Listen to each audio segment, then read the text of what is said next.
So they'll still be visited on the same cycle, but their major review will be the year before by Advance Ed or whoever else they're contracting with. Is that unclear to anybody? I think we've said this enough times that people are starting to either agree or you're tired already. Moving on. So I'm going to talk a little more about the 5-year on-site reviews. There was some questions about what did we learn and all that, and we'll cover those in just a minute. Moving on. Okay, I wanted to kind of start with this. So while there's 25 indicators, or excuse me, 25 criteria, the first 15 have 2 indicators each. There was also this idea that all of these things should work together in a systematic manner.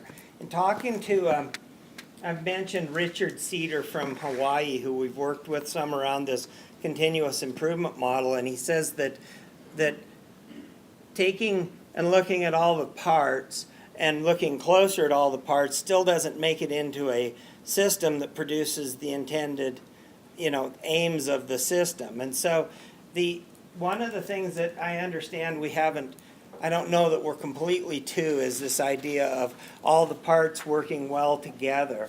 And we are sort of, understand that we're sort of looking at the parts.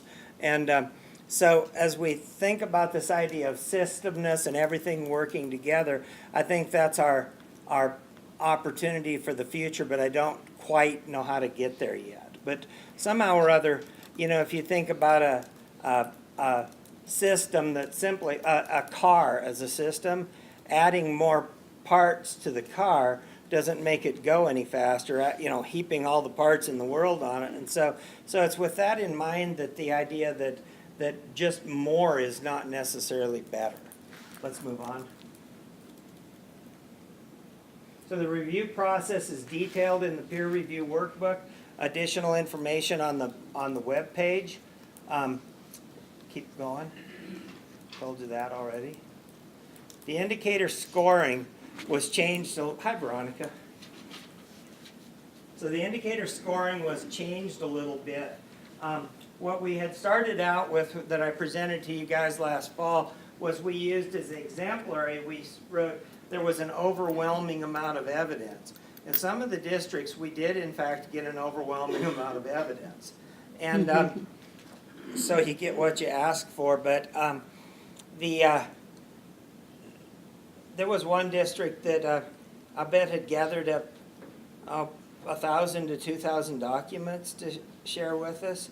And you're going, that's way, way too much work for you guys. And it's almost impossible to plow through them all for the on-site review team. So we kind of changed that to say a coherent, systematic, documented process. And I'll get into that in more detail. Second would be strong, would be that you can stand up here and discuss what you're doing, but you don't necessarily have it all written down. Partial would be that you have some to many artifacts. So the district that has, and I can't reiterate this enough, that if you do the 2,000 document dump on us with files after files of all of that, that's still partial. Regardless of the volume of this stuff, it's not an overwhelming volume of electronic documents that we're looking for. It's the idea of how do you do that in the district. And then last would be no relevant artifacts or evidence of a process were observed. For districts that are meeting the annual requirements, there's probably very little chance you're going to get a none. Okay? Because the annual requirements are enough to meet that. So what you will get at the end of the visit, so you have a 5 to 7 person team that with peers from around the state, 2 WD people and a team lead, either Joe Simpson or Brent Young will be the team leads. And what you will get when you're done is a initial report with rating for each of the indicators that looks like this. So it'll have the 30 indicators and how you rated on each of them. So you see on this one that they were predominantly rated as strong on this particular indicator. The, what you will get on the final report, on the next slide, is a more detailed look at, that provides you the rating by the individual practice that the team made, and then it'll give you the written feedback. So each team member enters comments, and the team lead's responsibility will be to put those comments into thoughtful statements and suggestions as to what you might improve. We've been asked repeatedly about the idea of powerful practices and improvement priorities.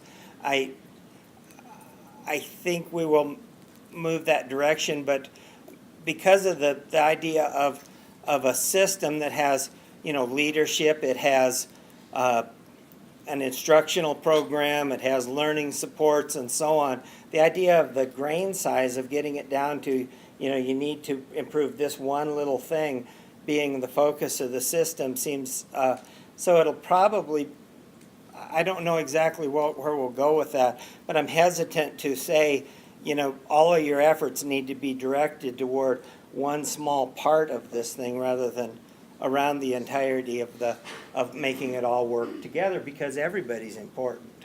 Mm-hmm. Every program, everybody matters. Mm-hmm. Okay, so the final report I'll give you the rating by practice, and I'll give you written feedback. Okay, moving on. So here's what we learned from the pilot reviews, for those of you guys that were asking that. First thing is from the ones I shared with you originally, the workbook wording was simplified and modified due to concerns that the initial workbook was overly prescriptive, for one thing. So for example, and you can look at that yourself, there were two issues with that. One of them is that it's probably overly prescriptive, but also then do you have to do each one of those things in order to, and so on.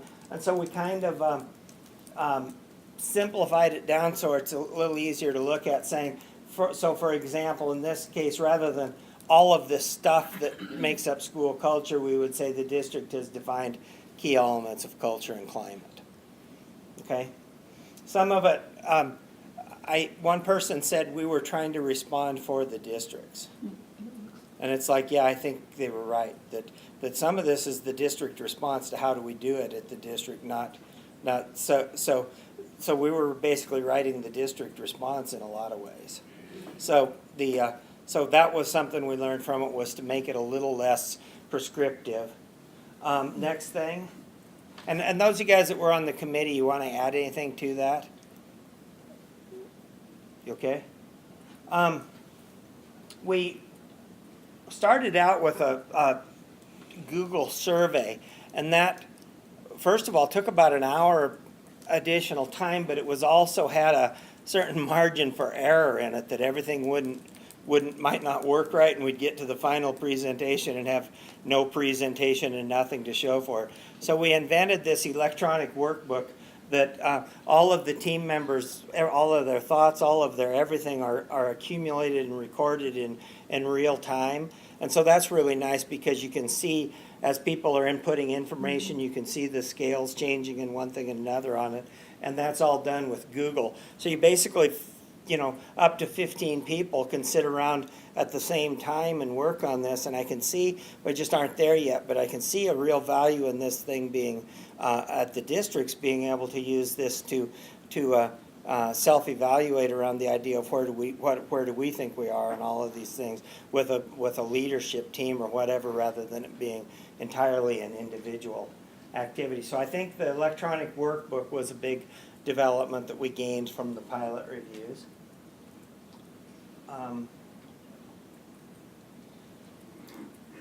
The DAS rubrics, and maybe the school improvement plan rubrics as well. Probably the two areas that the districts seem to struggle the most on, so I would view it as an issue of clarity on our part, that as a whole the districts probably struggled the most with what were we asking for as far as district assessment system, and what are we asking for as at-risk and dropout prevention. Those seem to be the ones that everybody was really shaking their heads over. And so I think we're going to probably try to, the rubrics maybe will help on that, but then also around at-risk and dropout prevention, we need to come up with a little more clarity around what we're saying there. And so that'll be forthcoming on what we're looking for on that. But those seem to be two areas that, I will say that we haven't completely formulated that yet, but the stuff right at the beginning, the leadership stuff, I suppose it's because it's where people have put the most time over the years or whatever, almost never a question on those. They just knock those out as a whole perfectly, but then it's like deeper down around some of these things that they seem to be, that as a whole the districts seem to be struggling with what we're asking them to do. So the team members and the lead on the teams will score the district assessment system separately using the rubrics and the checklist. Again, for the reason I just said, so that we can have a consistent process around that DAS review, regardless of whether you're staying with Advance Ed or what you're doing for the overall deal. Okay.